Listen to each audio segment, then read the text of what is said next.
The idea behind the variants largely has been to highlight flavor elements that are already within Bourbon County Stout.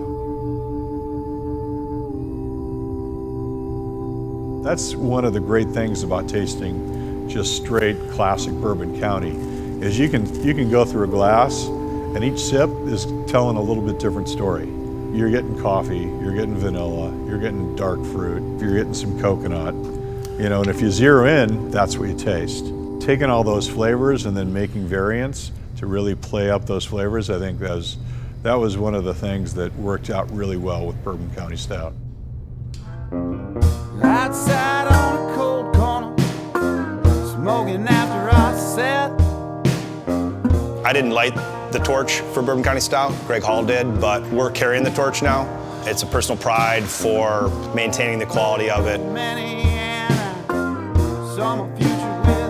When we talked about the variants, we said, what flavors jump out at us? And coffee is one that obviously always jumped out at us a little bit. Each year it's been a different coffee, and that's part of the beauty of coffee is you can do a coffee variant every year, but always have something new. I think that was our first one that we played around with, and we just had on our innovation team a bunch of really creative people, and we happen to have the best coffee roaster in the country next to us. We share a block with them. So the westernmost part of Goose Island is the easternmost part of Intelligentsia. So it's probably the best brewing block in America.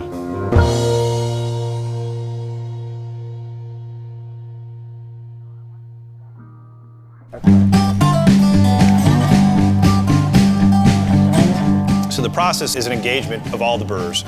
These guys work at Goose Island not just to throw bags of malt in a hopper, but for the creative side of being a brewer at Goose Island. And I think that's an important part of their jobs, an important part of my job to bring them in. We get a few cases of BCS and we give everybody a 4-pack, and we tell them to take it home and experiment with it. And they can bring back a trial that they made on their counter at home or somewhere around the brewery when they have a moment. And the inspiration in past years with cherry and vanilla and the berry medley we did for Backyard and cinnamon and cocoa nibs and all these flavors you can find in Bourbon County Stout. Maybe just little traces, or maybe something like vanilla really pops in bourbon. If somebody said orange, I'd say, what kind of orange? You go to the supermarket, there's 5 kinds of oranges. And we tried to get down into detail instead of staying spice, which cinnamon, and trying to really get into that level of detail. When it's in a bourbon barrel for a year or so, you don't want to say, oh, I wish we'd have done this differently. And next year it'll taste better. We want to get it right the first time.